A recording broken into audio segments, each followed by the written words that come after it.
अस्सलाम वालेकुम, कैसे हैं आप लोग। उम्मीद है आप सब खैरियत से होंगे। इस चैनल के हाज़रीन और नाज़रीन, मेरी तरफ़ से आपको सलाम। आज की हमारी नावल है जन्नत के पत्ते। इससे पहले हम बात कर लेते हैं दो और नावल्स की, जो कि हमारी वॉइस ओवर आर्टिस्ट बहुत खूबसूरती से उनको पढ़ रही हैं। एक है इश्क आतिश, जबकि दूसरी है सल्फ़ाइड, और I am literally so obsessed with them. They are most favourite novels of mine. और जिस तरह हमारी आर्टिस्ट पढ़ रही हैं, वो बहुत खूबसूरती से पढ़ रही हैं, जिसकी वजह से और भी ज़्यादा खूबसूरती आ रही है नावल्स में। खैर, बिना बकबक किए हम अपनी नावल्स को शुरू करते हैं। आज की हमारी नावल है जन्नत के पत्ते, जो कि लिखी है निम्रा अहमद ने। लैपटॉप सामने तकिए पर रखा हुआ था। वो बेड पर कोहनियों के बल ऊँधी लेटे हुई थी। स्क्रीन की रोशनी उसके चेहरे को चमका रही थी। वो थोड़ी तले हथेली रखे दूसरे हाथ की एक उंगली लैपटॉप के टच पैड पर फेर रही थी। लंबे सीधे सियाह बाल साइड पर पड़े थे। उसकी आंखें भी वैसी ही थी, सियाह बड़ी बड़ी आंखें और चांदनी की चमक लिए। और चेहरा मलाई का बना लगता था, सफ़ेद, साफ और चिकना सा। वो इसी मगन अंदाज में स्क्रीन पर नज़रें मरकूज़ किए टच पैड पर उंगली फेर रही थी। एक क्लिक के बाद कोई सफ़ा खुला तो उसकी मुतहर्रिक उंगली रुक गई। स्क्रीन पर जमी आँखों में ज़रा तफक्कुर पैदा हुआ और फिर बेचैनी। इसने जल्दी जल्दी 2-3 बटन दबाए। लोडिंग। अगले सफ़े के लोड होने का इंतज़ार करते हुए वो उसी मुस्तरब अंदाज में इसने उंगली से चेहरे की दाएं तरफ से फिसलती लटे पीछे की। चंद सेकंड में सफ़ा लोड हो गया। वो बेचैन होकर चेहरा स्क्रीन के करीब लाई तो उसके बालों की चंद लटें फिसलकर फिर से चेहरे के सामने आ गई। जैसे जैसे वो पढ़ती गई, उसकी आंखें हैरत से फिसलती गई। लब ज़रा खुल गए और पूरा वजूद बेयकीने में डूब गया। ढेर सारे लम्हे लगे थे उसको ख़ुद को यकीन दिलाने में जो वो पढ़ रही थी बिल्कुल सच है। और जैसे ही इसके जहन ने ये यकीन की धरती को छुआ, वो एक झटके से उठ बैठी। उसका फ़ोन साइड टेबल पर पड़ा था। इसने हाथ बढ़ाकर सेल उठाया और जल्दी जल्दी कोई नंबर डायल किया। रात की मुक़द्दस खामोशी में बटनों की आवाज़ ने ज़रा इर्तिआश पैदा किया। उसने फ़ोन कान से लगाया। दूसरी तरफ बेल जा रही थी। हेलो ज़ारा। शायद राब्ता मिल गया था। तभी वो बेहद शौक़ी से चहकी, कैसी हो? सो तो नहीं गई थी? दूसरी तरफ से उसकी दोस्त को कह रही थी। वो लम्हे भर को सुनने के लिए रुकी और फिर हंस पड़ी। सारी बातें छोड़ो, मेरे पास जो बड़ी खबर है वो सुनो। उसने आदतन अपने बालों की लट को उंगली पर लपेटते हुए कहा। तुम यकीन नहीं करोगी, मैं जानती हूँ। अरे यार नहीं, दिलावर भाई की शादी के बारे में नहीं है। दूसरी तरफ से ज़ारा ने कुछ कहा तो उसने फ़ौरन तरदीद की। बल्कि तुम ऐसा करो, गेस करो, मैं तुम्हें बताने क्या वाली हूँ। इसने एक हाथ से लैपटॉप साइड पर किया और तकिया निकालकर बैकग्राउंड के साथ टेक लगाकर कहा। फिर इसने टेक लगाकर पाँव सीधे कर लिए। साथ साथ वो ज़ारा के अंदाज़ों की तरदीद भी किए जा रही थी। नहीं, बिल्कुल नहीं, ऐसा तो बिल्कुल नहीं। अरे मेरी शादी भी नहीं हो रही। जी नहीं, इरम की भी नहीं हो रही। सीरियसली ज़ारा, तुम्हारी सोच बस यहीं तक है। अब कान खोल कर सुनो तुम। वो आर्मड्यूज़ एक्सचेंज प्रोग्राम याद है जिसके लिए हमने अप्लाई किया था? Can you believe it Zara? European Union ने मुझे स्कॉलरशिप के लिए सिलेक्ट कर लिया। दूसरी जानिब ज़ारा इतनी ज़ोर से चीखी, मोबाइल का स्पीकर बंद होने के बावजूद इसकी चीख पूरे कमरे में गूंजी थी। बिल्कुल सच कह रही हूँ ज़ारा। अभी 15 मिनट पहले ही मुझे यूनिवर्सिटी की मेल मिली है। और साथ ही लैपटॉप का रुख अपनी तरफ मोड़कर दोबारा कोर्सेज स्क्रीन को देखा, जहाँ 15 मिनट पहले ही सिलेक्शन मेल आई है। तुम भी फ़ौरन चेक करो, तुमने भी अप्लाई किया था, तुम्हें भी मेल आ गई होगी। वो फ़ोन एक हाथ में पकड़कर दूसरे हाथ से लैपटॉप ऑफ कर रही थी। लैपटॉप की स्क्रीन पर अंधेरा हुआ तो उसने हाथ बढ़ाकर स्क्रीन को बंद किया और साइड टेबल पर रख दिया। मैंने सिबांजी कॉनेट पर देखा है, बहुत ही खूबसूरती यूनिवर्सिटी है। मगर वो थोड़ी देर को खामोश हो गई। दूसरी तरफ से इस्तफसार पर वो फिर से बोली थी। बस एक छोटा सा मसला है, हम अपनी फैमिलीज़ को इस बारे में नहीं बताएंगे। धीमी आवाज़ में बोलते हुए उसने बंद दरवाजे को देखा। दरअसल सबांजी में लड़कियों के हेड स्कार्फ पर पाबंदी है। इधर सर ढांपना मना है। घर वालों को बताकर मुतफक्कर करने के बजाय बात को गोल करना चाहिए। वैसे भी हम दोनों ही स्कार्फ नहीं लेती। इस पल खिड़की के बाहर कुछ खड़का हुआ था। वो चौंक कर देखने लगी। कद आदम खिड़कियों के आगे भारी पर्दे गिरे हुए थे। अलबत्ता पीछे जालियां खुली हुई थी। शायद इसका वहम था। वो सर झटककर फ़ोन की तरफ मुतवज्जा हुई। अब्बा ने मुझे कभी स्कार्फ लेने या सर ढकने पर मजबूर नहीं किया।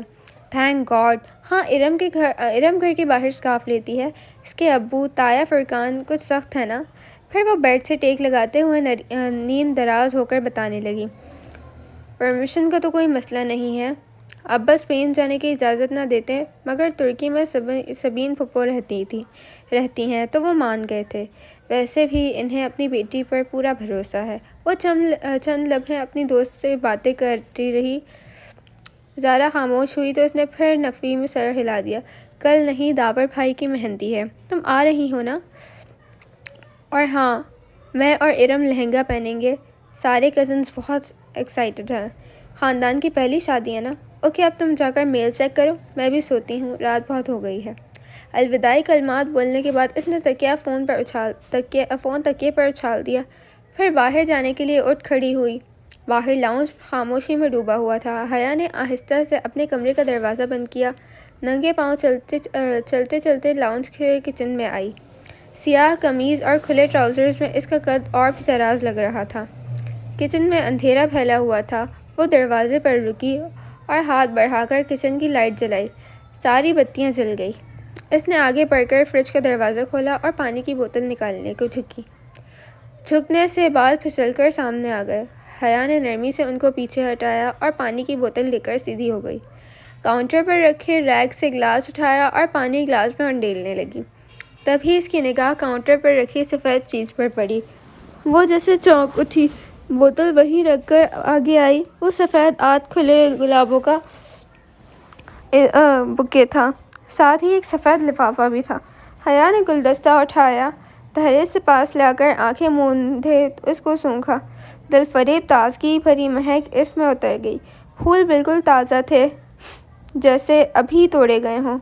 जाने कौन यहाँ रख कर गया था। इसने बंद लिफाफा उठाया और पलट कर देखा। इसके पत्ते वाली जगह पर हया सुलेमान लिखा हुआ था। भेजने वाले का कोई पता नहीं लिखा था, बस कोरियर की टिकट लगी हुई थी और टिकट पर 1 रोज़ कबल की तारीख लिखी हुई थी। इसको तो कभी किसी ने यूँ फूल नहीं भेजे। ये क्या मामला है? उलझते हुए हया ने लिफाफा चेक किया। इसमें एक मोटा सा कागज़ था। उसने 2 उंगलियां डालकर कागज़ बाहर निकाला। सफ़ेद कागज़ बिल्कुल साफ़ था, ना कोई लकीर ना डिज़ाइन। बस में 2 लफ्ज़ लिखे हुए थे, वेलकम टू सबांजी। वो सन्नाटे में रह गई। ये क्या मजाक था? भला ख़त भेजने वाले को कैसे मालूम हुआ कि वो सबांजी जा रही है? ख़त पर तो 1 रोज़ कबल की तारीख लिखी हुई थी, जबकि कबूलियत की मेल तो अभी 15 मिनट पहले मिली। तो फूल भेजने वाले को 1 दिन पहले कैसे पता चल गया? अगर ज़ारा को इसने खुद ना बताया होता तो वो यही समझती कि ये इसकी हरकत है। ये ख़त सबांजी यूनिवर्सिटी से तरफ से भी नहीं आ सकता क्योंकि इस पर लोकल कोरियर की मेल लगी हुई है। फिर इसने भेजा है ये। वो पानी का ग्लास वहीं स्लिप पर रखे बुके उठाकर सोचती हुई अपने कमरे में चली गई। इसने लॉक में चाबी घुमाई ही थी कि गेट के पार से ज़ारा आती दिखाई दी। वो दरवाज़ा खोलकर मुस्कुराती हुई सीधी हुई। हया, मुझे तो कोई मेल नहीं मिली। ज़ारा ने आध खुले गेट को धकेल कर अंदर कदम रखा। इसके चेहरे पर उदासी थी। कोई बात नहीं, 1-2 दिन में आ जाएगी, फ़िक्र नहीं करो। हमने एक साथ ही अप्लाई किया था। मुझे आ गई है तो तुम्हें भी आ जाएगी। मगर स्कॉलरशिप कोऑर्डिनेटर के ऑफिस के बाहर जो लिस्ट थी इसमें भी मेरा नाम नहीं है। और मेरा? सिर्फ तुम्हारा है, हमारे डिपार्टमेंट में से और एनवायरमेंटल साइंस की एक लड़की खदीजा का है। मुझे लगता है मेरा सिलेक्शन ही नहीं हुआ। ओह, उसे वाकई अफसोस हुआ था। उसकी ज़ारा से अब बात हो रही थी। खैर, तुम कहीं नहीं जा रही? ज़ारा चेहरे पर बशाशत लाते हुए बोली। हाँ, मार्केट इरम के साथ कल दावर भाई की मेहंदी का फंक्शन है ना। लहंगे के साथ लहंगे के साथ की हाई हील्स गुम हो गई हैं। शायद काम वाली उठाकर ले गई है। अब नए जूते खरीदने पड़ेंगे। तुम चलोगी साथ? ने गाड़ी पर कोनी टिकाया हुआ कहा। वो हल्की आसमानी लंबी कमीज और तंग चूड़ीदार पजामे में मलबूस थी।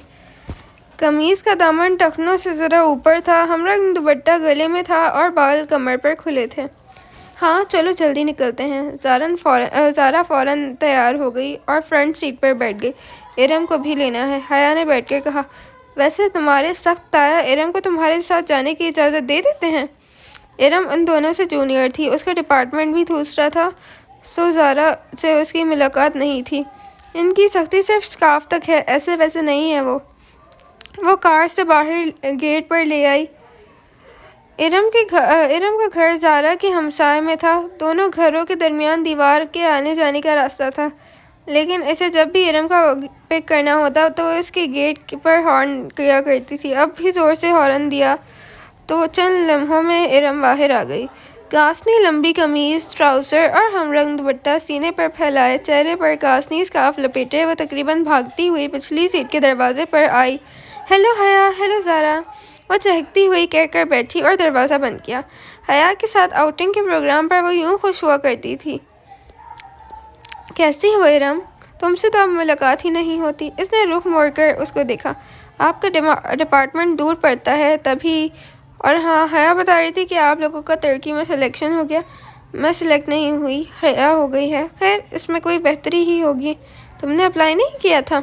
अब्बा इजाज़त देते तब ना, उसने उदास होकर कहा। वैसे पेरेंट्स को इतना सख्त नहीं होना चाहिए, ज़ारा ने कहा। हया ने तादेबी नज़रों से ज़ारा को देखा, फिर पहले एहसास कमतरी में मुब्तला इरम मज़ीद उदास ना हो जाए।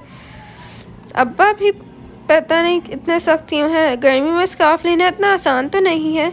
और फिर कल मेहंदी के लहंगे में भी आधी आस्तीनें रखने नहीं दी। हया की भी तो आधी आस्तीनें हैं, मगर अब्बा ज़रा भी सुलेमान चचा जैसे नहीं है। इरम, तुम्हें आज क्या लेना है? मैंने तो जूते लेने हैं। इसने खौफ छुपाते हुए बात को बदला। इरम हर वक्त यही रोना रोती रहती थी। चूड़ियाँ लेनी है, मगर पूरे आस्तीनों के ब्लाउज के साथ चूड़ियाँ अच्छी ही कहाँ लगेंगी। वो मुबसरे फिर से शुरू होने लगी तो हया ने कैसेट प्लेयर ऑन कर दिया। आतिफ असलम का गाना पूरी आवाज़ में गूंजने लगा तो इरम को चुप होना पड़ा। मार्केट पहुँचने के बाद इरम तो चूड़ियाँ ढूंढने निकल गई और वो दोनों मेट्रो आ गई। ये गोल्डन वाला जो तीसरे नंबर पर रखा है वो दिखाएं। बहुत देर बाद वो एक ऊंची हील उसकी नज़र में जची थी। ये वाला मैम। सेल्समैन ने जूता निकाल कर इसके सामने किया।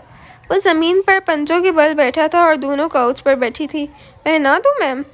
बहुत मुअद्दब और शाइस्ता लहजे में सेल्समैन ने मुस्कुरा कर पूछा। मेरे हाथ नहीं टूटे, मैं खुद पहन सकती हूँ। जी श्योर, लीजिए। सेल्समैन ने मुस्कुराते हुए जूता इसकी तरफ बढ़ाया।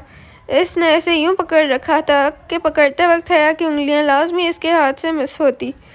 सामने रख दो, मैं उठा लूँगी। इसके रूखे अंदाज पर सेल्समैन ने गुनगुनाते हुए जूता सामने रख दिया और फिर बिल की अदायगी के बाद काउंटर पर खड़े लड़के ने बकिया रकम इसकी तरफ बढ़ाई तो हया ने देखा कि पैसों के ऊपर 5 का सिक्का रखा हुआ है और लड़के ने सिक्का यूं पकड़ रखा है जैसे सेल्समैन ने जूता। शुक्रिया। हया ने नोटों के किनारे से पकड़कर खींचा तो सिक्का लड़के के हाथ में ही रह गया। मैम, आपको सिक्का। लड़के ने फातिहाना मुस्कुराते हुए कहा। अब तो लाजमी पकड़ेगी और ये सामने पड़े सिक्के के बॉक्स में डाल दो। वो बेनियाजी से शॉपर थामे पलटी तो सारा ने बेइख्तियार कहका लगाया। इस लड़के की शक्ल देखने वाली थी हया। दिल कर रहा था इसकी शक्ल पर शॉप में पड़े सारे जूते मार दूं। पता नहीं हमारी जहनीत कब बदलेगी। यूं घूरते हैं जैसे पहली बार कोई लड़की देखी हो। वो तनफ़्फ़ुर से नाक सिकोड़ती गुस्से से सीढ़ियाँ उतर रही थी जबकि करीब से ही आवाज़ आई। तो इतना बंसवर के बाहर ना निकला करो बीबी। वो चौंक कर आखिरी सीढ़ी पर रुक गई। एक ममर खातून थी, बड़ी सी चादर लपेटी हुई, नागवारी भरी निगाह उस पर डालकर ऊपर ज़मीन चढ़ गई। एक तो लोगों को राह चलते तबलीग देने का बड़ा शौक़ होता है। ज़ारा उसको कोहनी से थामे वहाँ से ले आई। तब ही इरम सामने से आती दिखाई दी। इसके सीने पर फैला दुपट्टा अब सिमट कर गले में जा चुका था। इसने कोई ख़ास शॉपिंग नहीं की थी, शायद वो सिर्फ इसके साथ आउटिंग के लिए ही आई थी। मेट्रो से वो स्कोप चली गई ताकि कुछ खा पी लें। रात की दावत तो ताया फरकान की तरफ से थी, जो बेटे की शादी के लिए आए हुए लोगों को दे रहे थे। मेरे लिए पाइनएप्पल मंगवाना, मैं ज़रा बेकरी से कुछ ले आऊँ। इरम झपट कर बाहर को लपकी। हया ने गहरी सांस लेते हुए अपनी साइड का शीशा नीचे कर दिया। सर्द हवा का थपेड़ा अंदर आया, मगर इतनी सर्दी में स्लश पीने का अपना ही मज़ा होता है। वो पार्किंग लॉट में मौजूद थी और ठंडी हवा ने सबको घेरा हुआ था। इरम खासी कम्प्लेक्स लगती थी। ना, इरम दूर हो गई तो ज़ारा इसकी तरफ मुड़ी। और तुम उसके कम्प्लेक्स को हवा दे रही हो।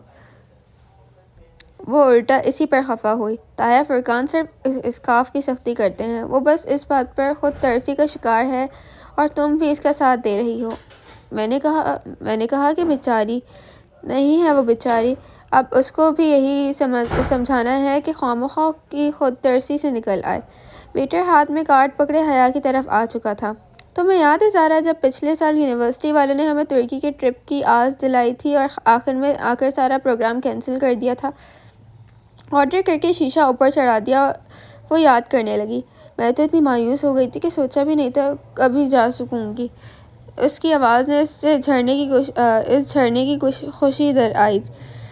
ज़ारा और वो एलएलबी के 5वें साल में थी। उनका 7वां सेमेस्टर का दरमियान था जब यूरोपीय यूनियन के स्कॉलरशिप का ऐलान हुआ, जिसके तहत यूरोपीय एशियाई के स्टूडेंट्स यूनिवर्सिटी के स्टूडेंट्स का तबादला होगा। जब दरख्वास्त देने की बारी आई तो इसको तुर्की की सबांजी यूनिवर्सिटी का फॉर्म सबसे आसान लगा।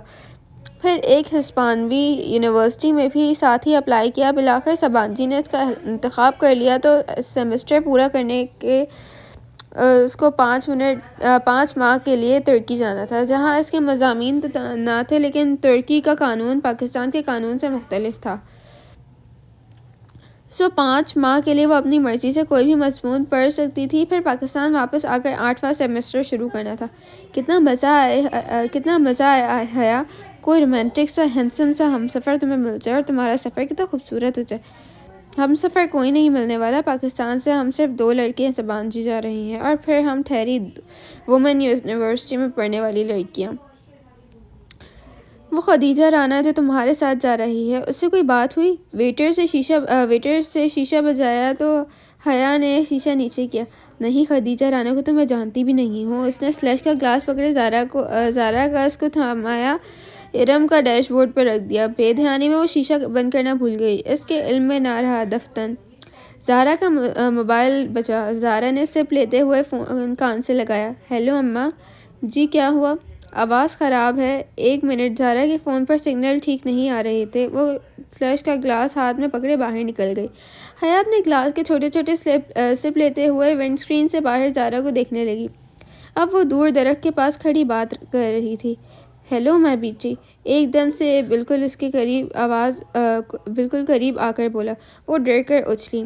ज़रा सर भी कपड़ों पर गिरा।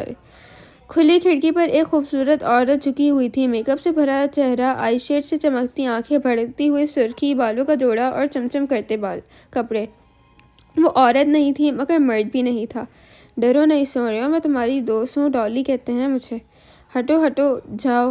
वो घबरा गई। ख्वाजा सिरा के वजूद से सस्ते परफ्यूम की खुशबू उठ रही थी। उसे कराहियत से आई। अच्छा सोनिया, ज़रा बात तो सुनो। उसने अपना चेहरा झुकाया। इससे पहले वो आगे बढ़ता, हया ने स्लश से भरा ग्लास इसके मुंह में उलट दिया। ठंडी ठार बर्फ़ इसके मुंह पे गिरी तो वो बिलबिला कर पीछे हुआ। इसने फुर्ती से शीशा ऊपर कर लिया। सुनो जी। वो मुस्कुराकर चेहरा साफ करते हुए शीशा बजाने लगा। बंद शीशे की वजह से इसकी आवाज़ कम आ रही थी। अब वो कोई गाना गा रहा था। कपकपाते हाथों से इसने इंजन में चाबी घुमाई और गाड़ी वहाँ से निकल आई। गाड़ी बेकरी के दाखिली दरवाजे के सामने खड़ी गाड़ी रोकी और पीछे मुड़कर देखा। दूर दरख्तों के पास डॉली नामी ख्वाजा सिरा अभी तक वहीं खड़ा था। वो उसके पीछे नहीं आया था। अब वो गा भी नहीं रहा था, बस खामोश गहरी नज़रों से उसे देख रहा था। उसे बेइख्तियार चिरचिरी सी आई। कहाँ रह गई हैं दोनों? इसने झंझला कर हॉर्न पर हाथ रख दिया, फिर गर्दन मोड़कर देखा। वो अभी तक इसी तरह उसको देख रहा था।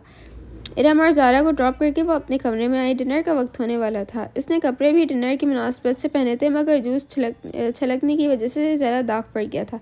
इसने जल्दी से अपना दुपट्टा धोकर इस्त्री किया। उसे रह रह कर ख्वाजा सिरा याद आ रहा था। उस बरादरी के लोग अक्सर आकर पैसे मांगते हैं, मगर ऐसी हरकत तो कभी किसी ने नहीं की। उस ख्वाजा सिरा की निगाहें और अंदाज उसको फिर से झुंझरी आ गई। फिर वो जब अपनी तैयारी से मुतमईन होकर बाहर आई तो दरवाजे के बाहर पाँव किसी चीज़ से टकराया। वो चौंक गई।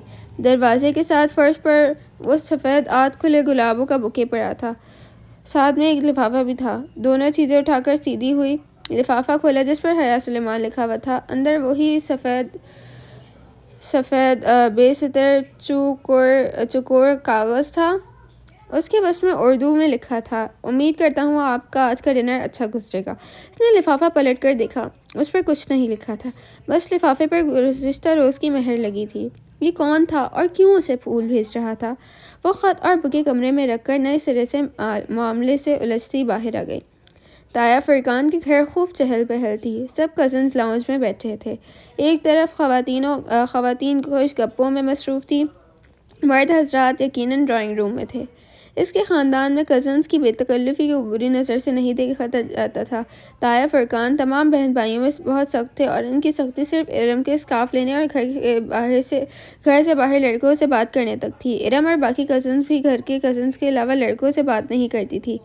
हया और इरम तो पढ़ती भी वुमेन यूनिवर्सिटी में थी। हाँ, दूसरे चचा और ख़ुद सुलेमान साहब अपने बच्चों की शादियाँ मिक्स गैदरिंग में करेंगे। इनका ख़ानदान ज़्यादा बड़ा नहीं था। वो लोग 3 भाई और 1 बहन थे। ताया फ़रकान सबसे बड़े थे। दाऊद, फ़र्रुख, इरम, समी इनके बच्चे थे। फ़र्रुख मेडिकल कर चुका था। आजकल पॉली क्लिनिक में हाउस जॉब कर रहा था। हया से 3 साल बड़ा था और समी फ़र्रुख से साल भर छोटा था। MBA करके जॉब कर रहा था। सबसे बड़ी दावर की शादी हो रही थी।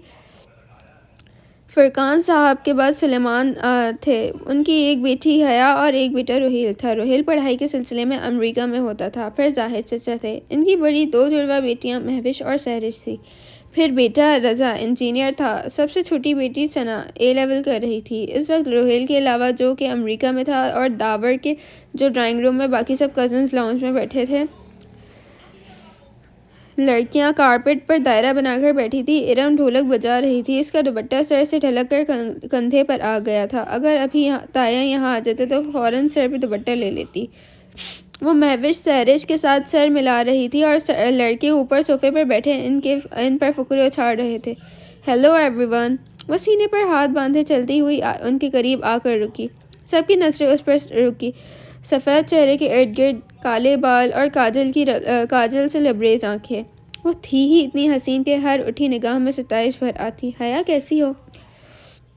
आओ इन लड़कों को हराते हैं। बैठो ना। बहुत सी आवाज़ें इससे टकराई। इसने कंधे उचकाए और कहा, पहले मैं साइमा ताई अम्मी की कुछ किचन में मदद करूँगी। इसने इरम की अम्मी का नाम लिया, जिन्होंने इसको आता देखकर फ़ौरन किचन का रुख किया था। साइमा ताई ने यकीनन इसको नहीं देखा था, वरना वो फ़ौरन बुलवा लेती। इरम से ज़्यादा समझदार तो बकौल इनके हया थी। साइमा ताई के पीछे जाहिद चाचा की बेगम आबिदा चाची भी किचन में चली गई थी। अब सोफे पर हया की अम्मी फातिमा बेगम अकेली बैठी थी। अम्मा, मैं ज़रा ताई की मदद करवा दूँ। उनको अपनी तरफ जागते देखकर जागते पाकर अद ने कहा तो उन्होंने इत्मीनान से सर हिला दिया। वो मुतमईन सी आगे बढ़ गई। राहदारी से गुजर कर किचन के दरवाजे तक बढ़ी। तभी साइमा ताई की आवाज़ तेज़ हाथ से टकराई, जैसे मैं जानती ही नहीं ये सारे रंग ढंग किस लिए हैं। एक मेरे ही बेटे मिले थे इसको पागल बनाने के लिए। वो बेइख्तियार 2 कदम पीछे होकर दीवार से जा लगी। ये साइमा ताई किसकी बात कर रही थी? तभी मैं कहूँ, भाभी ये रज़ा हर वक्त क्यों हया करता रहता है? वो आबिदा चची थी। वो इसके बारे में कह रही थी। पिछली दफ़ा हम जब सलमान भाई की तरफ सुलेमान भाई की तरफ खाने पर गए तो किस तरह नक्सक सी तैयार रही। फिर तब से ही रज़ा मेरे पीछे पड़ा है कि हया का रिश्ता मांगे। इस लड़की को लड़कों का दिल जीतने का फ़न आता था। कितनी मुश्किल से दावर के दिल से इसका ख्याल निकाला था मैंने। और फरकान ने तो आड़ ही गया था कि शादी करूँगा तो हया से। मगर जब फरकान ने सख्ती की, ऐसी बेपर्दा और आज़ाद ख्याल लड़की को अपनी बहू बनाकर हमने अपनी आखिरत ख़राब करनी है, तब कहीं जाकर वो माना। और अब ये फ़र्रुख को पता नहीं क्या हो गया है। क्या करूँ इस लड़की का। अब वो फिर कील कांटों से लेस होकर आ जाएगी और उसके जाते ही फ़र्रुख जिद लगाकर बैठ जाएगा। अब मेरी इरम भी है, मजाल है घर से बाहर सर पे दुपट्टा लिए बगैर निकले। सायमा ताई बहुत फ़ख्र से कह रही थी और धुआं धुआं होते चेहरे के साथ दीवार से टेक लगाते लगाते खड़ी थी। उसे लगा था कि इसने मज़ीद कुछ सुना तो उसके आसाब जवाब दे जाएंगे। बदवक्त अपने वजूद को संभालते वो वापस मुड़ी। किसी बात पर हंसते हुए फ़र्रुख की निगाह इस पर पड़ी तो वो उसको राहदारी से आता देखकर इसकी हंसी रुक गई। वो मुस्कुराया। सबसे मुनासिब सी शक्लो सूरत का था फ़र्रुख और टफ रूटीन की वजह से इसका रंग मज़ीद सांवला हो गया था। मगर मसला इसकी वाजिबी सूरत और हया की बेपर्दगी का नहीं। असल बात सब जानते थे तो फिर रज़ा और फ़र्रुख ने ऐसा सोचा भी कैसे। वो एक सपाट निगाह फ़र्रुख पर डालकर सोफ़े पर फातिमा बेगम के साथ आकर बैठी। तुम्हें क्या हुआ। कुछ नहीं अम्मा। वो बदबक खुद को नॉर्मल कर पाई। वो मुतमईन हो गई। सायमा ताई के बारे में सोचने लगी जिनका हया मेरी जान कहते मुँह न थकता। और फरकान ताया की तो वो बड़ी बेटी थी, मगर इनके दिल में ऐसे ख्यालात थे ये वो गुमान में भी नहीं ला सकती थी। और वो फूल, वो भी फ़र्रुख या रज़ा ने भेजे थे। मगर जब पहली बार वो फूल आए थे तो फ़र्रुख शहर से बाहर था और रज़ा तो इस्लामाबाद में ही था, मगर इनमें से किसी को उसकी ज़बानी सिलेक्शन का पता नहीं था। शायद जब वो ज़ारा को फ़ोन पर बता रही थी तब खिड़की के बाहर कुछ खड़का था।